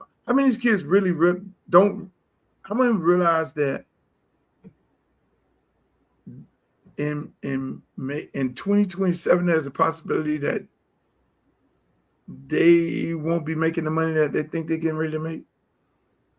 That there could be, if the Congress stays with all this gerrymandering of the map, and Congress stays in favor of Republicans, that they'll create law that'll roll back NIL, where everybody will get the same amount of money, $50,000 or $60,000 in a scholarship, and have 5 years to play, and 5 to do 5 by 19 years old. Do they realize this? I don't think so. Do Haircut realize that there's a strong possibility? That's why I'm like, Haircut, you need to go in the league right now. You need to go in college now. Do they realize that in 2027, Luke don't get in Congress, or if I do get in Congress and all these other municipalities, what they're doing to the map, that there's a strong possibility that Congress create a law that where's the clip them from making this amount of money? Where's the Trump clip? Play it. I told you need to play it every show. You need to play the Trump. I don't have it. I don't. Every show you need to play the Trump clip. No, I don't think nobody's thinking about politics. They're not thinking about, hey, they meeting in the White House and they up there talking. No, that's too far from the thought process. Can it happen? Do you think it's possible that it can happen? Do you think it's possible that Trump can get involved? He's already signed an executive order. Okay, explain. But now they gotta create a law, and the law can't be created till cannot be created until Congress goes in. It has to be brought up through Congress, and right now they probably don't have the votes, right? And so there will be a situation in the new Congress that it can be brought up. Say I get in Congress. Let's say I go to Congress, right? I'm in Congress. What's up, Marvin Gaye? Say I go to Congress, right? Yeah. I then write up a bill, and this is why it's important for them to be supporting this campaign. I write up a bill, say, hey, look, here's the bill, how I want it to be presented. Go to each congressman. Hey, look, we need to put this on the agenda for vote, right? Go to the party chair, say Democrats control Congress. There's a possibility that we can get it approved. Say they don't. And now I got to go to every Democratic congressman and woman to then sign off on it, and then go across the aisle, because that's why I say I am the guy to work across the aisle, and then go across the aisle and say, hey, look, you guys need to sign off on this. We need to put this in law.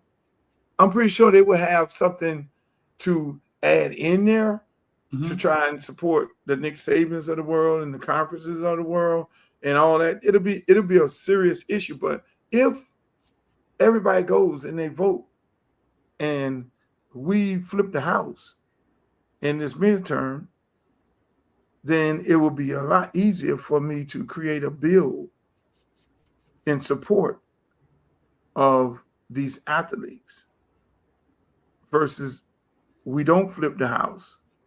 They create a bill and they get it passed because they got the numbers. And that's how serious this election is. It's actively in motion. They're taking the steps to try. Yes, it's in motion.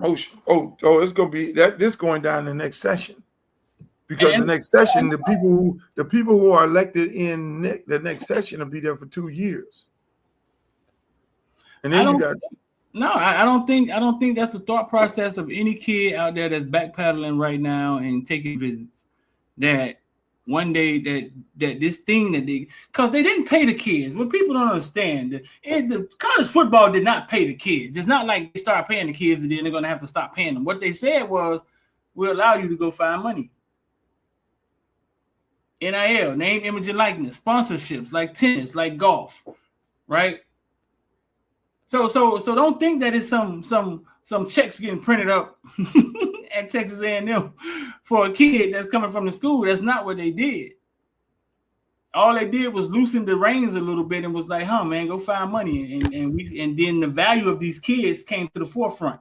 And everybody was like, oh, wait a minute. Like, what is the value of a 5-star quarterback? Like, where would they stop? The kid from Michigan got $10 million. Let me ask you this here. Let me ask you this. What's up? How many 5 stars is it in the country? 30, supposed to be 32 every year to represent every NFL team. So it's 32 5 stars, right? All of another question. Would you assume that all these 5 stars are represented by agents? The 5 stars, yeah, I would say 85% of them, 90% of them. Represented by agents. Let's say the 5 stars. Okay. If they're represented by a reputable agent who should understand the magnitude as to what's getting ready to happen in 2027. After their 2027 year, there's a strong possibility of them, of Congress creating a law to prevent them from making money. Shouldn't those agents be responsible enough to start lobbying for them? Shouldn't every one of them agents who represent all 32 of them 5-star players be contacting their local congressman or looking at a dude like me and say, shit, we got to get this motherfucking Luke in, because if we don't have a guy like him in here to fight for us, there's a strong possibility we will not be making any money. We will be making $50,000. We will be working for free. This shit will be rolled back. Well, we won't be making the millions that we would. So yeah, all their money is stopped. All their money is stopped because the agents' money has started coming earlier. Exactly. So yeah, I'm saying, listen, man, my phone ain't been called by one agent. My phone ain't been called by one agent, one 5-star, nobody. I don't have no 5-star on my list, my campaign contribution list.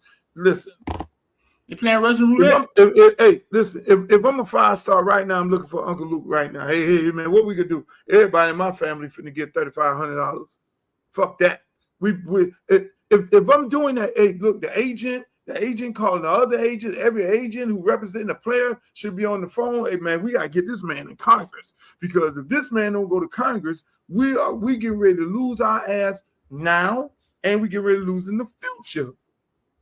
You see what I'm saying? So I'm saying most of these guys are misrepresented because it's not their job. Their job is to go out there and lift weights and run and go out there to slide, to learn this here, come back home, recover their body. If you got somebody representing you, they need to have their pulse on what the hell is going on in America. They need to have their pulse on, okay, how is this thing going down? They need to not be sitting up there lathering up and washing cars and doing all this wild shit, because at the end of the day, they stand to lose.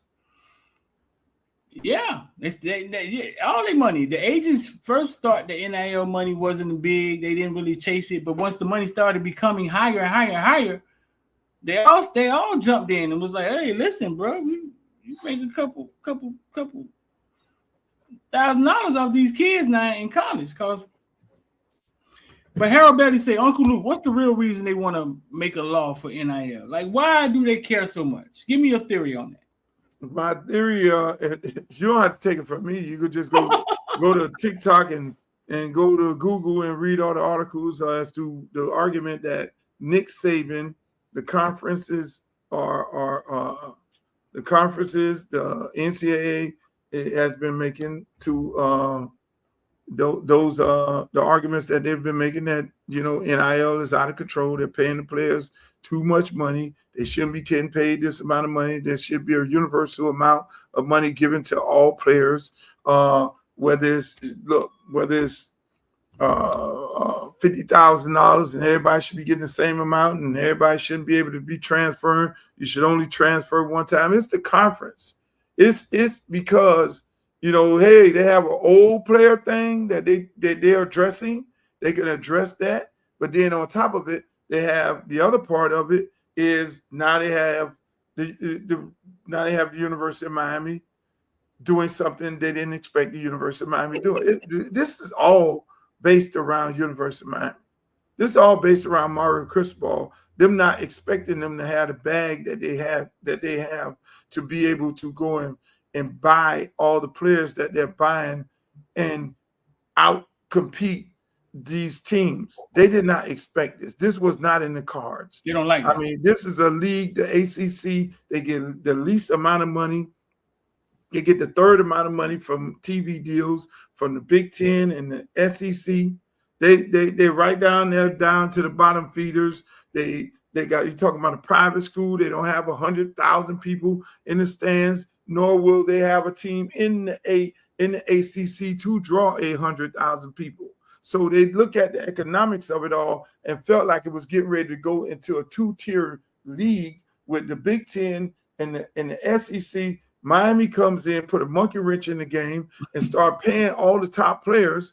And next thing you know, they're going to Miami, and then now Miami is competing for a national championship to beat 5 goddamn SEC teams. And then you have this Indiana. They could deal with Indiana.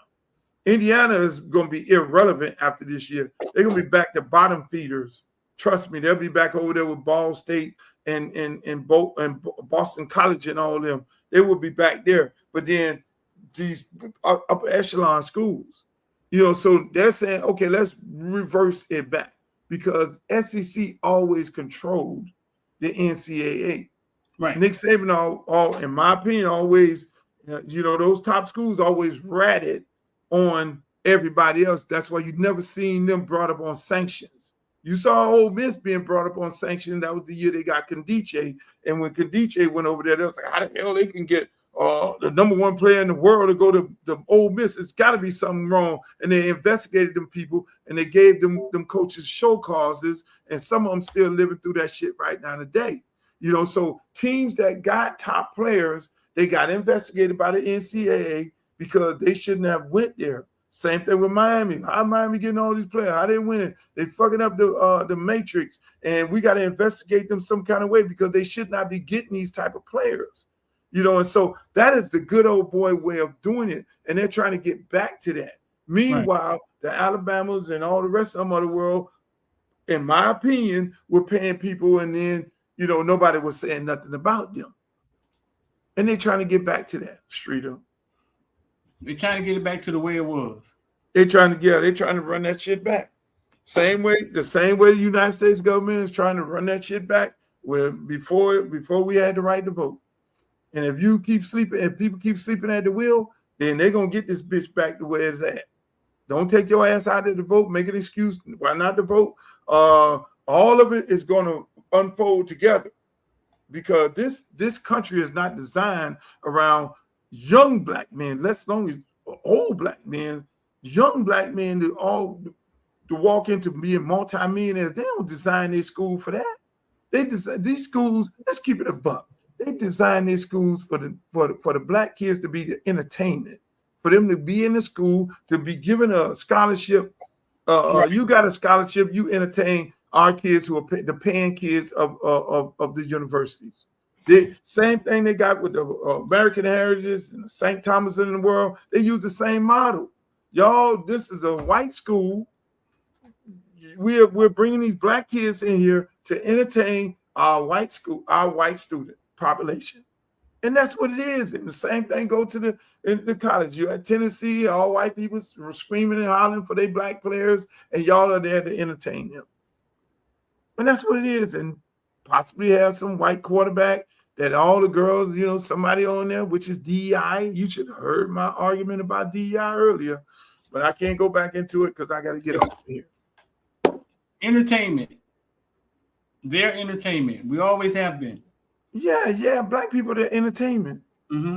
Yeah. But no, man, you gotta go back and listen to the beginning of the show when I broke this shit down with Shedeur Sanders and Mendoza and Ty Simpson and all that. Then I say, why they don't apply DEI? Why they don't apply DEI to them? Because they're in a predominantly black league. These are white guys, and Shedeur Sanders had better numbers than them. And they just let them in this league here because of DEI, and why it don't apply to Mendoza and Ty Simpson, who don't have nowhere near the numbers that he had. Ty Simpson, that has to be a friend of a friend and really believe in him. Like, no, that's what it was. It was. That's what it was. I mean that. Listen, man. Listen. That shit. The black players should be screaming DEI. Because if you're going to apply DEI to us and say we're not qualified and we just got the job because we're black and it should have been a white person get the job in this white institution, then in this black institution called NFL football, you did not give this qualified black player, Shedeur Sanders, the job, but you gave who had better numbers in college, better academic numbers, better numbers on the field than these two guys here. It should be screaming DI.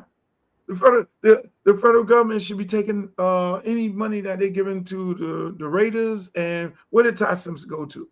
The Rams. Rams. They should be taking any federal assistance from them. But that's not going to happen because DI only applies to black people. All right, Streeter, I got to go. Ladies and gentlemen, here's my flyer. I got it out. Streeter don't have a flyer. I got a plaque, though. You ain't got one of these. Platform.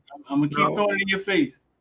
We got a platform right here. Flyer. This Luke for Congress. Hey, look here, man. I'm going to show y'all this here. Check this out, Streeter. You don't have one of these neither. You don't have one of these. This is what you want in your front yard. Yeah. Let me get one of them things, man. Every other day you can turn it around and then you can put it that side on there. Let me get one of them things, man. We're doing it big, baby. This is what you want in your front yard. Go to my website, www.luthercampbellforcongress.com. And you play music? Go in the comment section. When you walk by, they should say, it's your birthday. And I might just bring it to your house. Hey, when you walk past it should say, I want to rock. No! Hey, if you walk past it should say, no! You need that. You need that in your front yard. You need that in your front yard. Hey, look here, man. I'm going to people's front yard. I'm going to people's house. And I'm giving away. I got a list of people that went to my website who live in the district that went to my website, and I'm going to go take this. I'm going to take the yard sign and deliver it myself. Now, I'm going to deliver the yard sign myself. You got to have a camera crew with you. One lady say, Luke, come on Sunday. Come on Sunday. I want to feed you. I said, yeah, glad. You got to have a camera crew with you, man. Don't do it. If you can't find a cameraman, I got you. I got you, dog. I'm going with you. You got to have a crew with you, dog. That's epic. Look at that, man. Shouts out to my good friend Shakim. Shakim is Queen Latifah's manager, longtime manager, cut all her deals, big movie producer and everything. He hit me up and he said, Luke, I want to support the campaign. Send me the information. Shakim just went and gave $7,000 just that quick. You see how that's what's happening. And I don't expect people on here to do that amount of money. If you got it, yeah, fine. But $5 is good. Be on the books. But no, man, this is a beautiful thing, man. It's a beautiful day. Hey, look, I clowned you earlier. I said, ladies and gentlemen, when you go back and look at the tape, I said, ladies and gentlemen, Streeter is not, he's going to come in here late. He didn't try to have me on this motherfucker late. No, we do good work, I'm trying to come on here, do 1 hour, and this man try to put me on. He comes in late to then try to do a whole nother 2 hours. And we do it. And people in the comments say, great show. Good content. Great content. Hey, man, the signs should make noise, man. When you walk past them, they should say, no. It's your birthday. Come on, man. You got to get innovative, man. Come on. Play a sign for you again. This is what you want in your front yard. Yeah. You see that, bro? That thing look good in the front yard. Turn it around, and then you can put it. That look good. Now, if your husband feeling some kind of way, and he don't want to see Luke in the front yard, then flip it on around and then just put Uncle Luke right there. www.luthercampbellforcongress.com. Yeah, don't that look good in the front yard? Go in the comment section and say, I want to. Awesome, dog. Let me get one. Hey, man, that thing look good in the front. Look at that. Come on, man. Let me leave that thing up there like that. Let me leave that up there like that. That's awesome, man. You got the red, white, and blue going. You see, man, come on, man. We serious. You see, on 40. We serious about this thing, Streeter. Proud of you, Unc, man. You're a long way from being in the USA, bro. long way. Proud of you. Full circle. It's full circle. I was banned in the USA. Now I'm going to Congress to ban some of their ass. We're a long way from banning USA, man. You done went full circle, man. I'm proud of you. Circle. You see, look at that, man. Look at that sign, man. You can't get no better than that, man. Can I blow it up, man? You can't get no better than that, Streeter. Come on, man. Come on, man. Y'all, hey, look at, man. Go to my website, www.LutheCampbell4Congress. You see it strolling on the bottom. Hey, look, it was a great show. I appreciate it, Streeter. Make sure y'all go check my man Streeter out on his podcast. Streeter, you be on there with you and X. Man, I love that show, man. I love when y'all be on. Me and X talk about Kane stuff, man. We get on there and talk about some stuff. Sometimes Hayes be on there. Yeah, man. I love that show. Go check out my archives, man. I interviewed Cam Kitchen, Shamar Stewart when they was kids, man. Go YouTube and type in Footballville, Jeremiah Smith. I'm the only person who sat down with Jeremiah Smith when he was a kid and was able to have a 45-minute conversation with him. Yeah, people, go check Street out and on all of his platforms. He's on Facebook, he's on YouTube, he's on Twitch, he's on X, he's on Instagram. Right now, he's on Instagram Live right now. Make sure y'all go check him out. I'm gonna get out of here tomorrow. I will be listen. Tomorrow, people, here it is. Tomorrow, I will be at the Q Salon, 11-1 South State Road 7 in Plantation. I'll be over there at 1 o'clock. I'll be at the barber shop at 1:30 in Lauderhill. I'll be at Glow Cuts in Fort Lauderdale in Lauderhill again. I'll be at KK Cuts at 2:30. I'm going to the barbershops tomorrow. I'm going to the barbershops and beauty salon in the district. I'm going out there, shake hands, kiss babies, and talk to all the people. Checkmate Barbershop at 12 o'clock. That's where I'll be at. I'm going to Natural Trendsetters or at Natural Trendsetters. When I tell you they do good hair over there, them girls is like legendary. At the Natural Trendsetters, legendary. I'll be over there tomorrow. I'm going to go holler at the girls at Natural Trendsetters. Ladies and gentlemen, I enjoyed the show today. I hope you guys enjoyed the show as well. Again, man, I'm running for Congress. Make sure y'all go to my website, www.LutheCampbell4Congress.com, and go over there and browse around, check out. We got a big old fundraiser getting ready to happen. My next big fundraiser is going to be with Rick Ross on May 21st.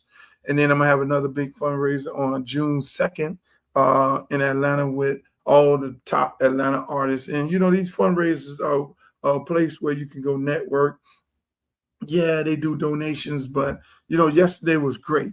And the networking that happened, you know, guys are calling me up, guys and girls are calling me up right now saying how great that fundraiser was and how they got to meet people that they would have never met before in the business world. It's a networking thing. You know, we don't do enough of that. And I want to give a shout out to Brooklyn Chop House. The Brooklyn Chop House, listen, man. Listen, that's my new spot in Miami. If you're in Miami, it's in Wynwood. When I tell you top of the line, first class, brother own it, the Brooklyn Chop House, go there. And I'm just saying, I will be going. I never went there before. But, hey, my next date, I will be taking her there, the hot date. I'll be taking a hot date there. A hot date. A hot one. This is 5-star. This is not Red Lobster. This is 5-star date. The food, oh man, the chicken on the stick with the sauce. Oh my God. The crab and rice, thick crab on top of the rice. I'm just saying. But here, before I go, I want y'all to check out the event yesterday. This is how it went on. He has said it so many times. Why is that still up? Why is the yard sign to hijack the whole show? Washington, and guess what? He's going to do it. So put your money on Luke. His story is so inspiring. He is going to make a difference, and not just for us, for all. What I love about Luke is he loves the people. And if you see everything that everybody said today about how much he's done in the community, especially from the queen right here, we talking about the kids, the education, because that's where it starts. After they grow, they become a Luke. You know, I love it. I'm in a win-win situation, you know, because if I inspire any person in this room to do what I'm doing, then we won.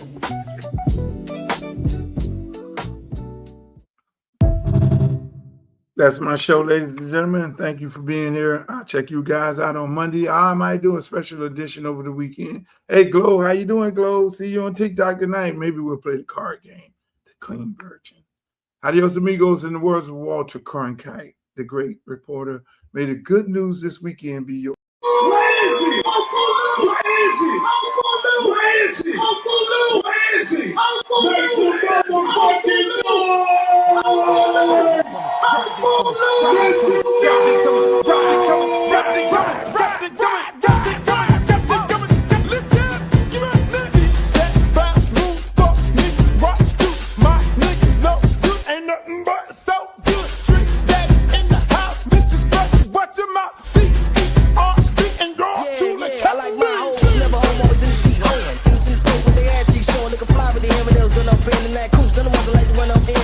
like big booty hoes, cute faces. Let nigga hit it on the first day basis. Niggas fake, bitch, kick game straight. X no down with the dominating place.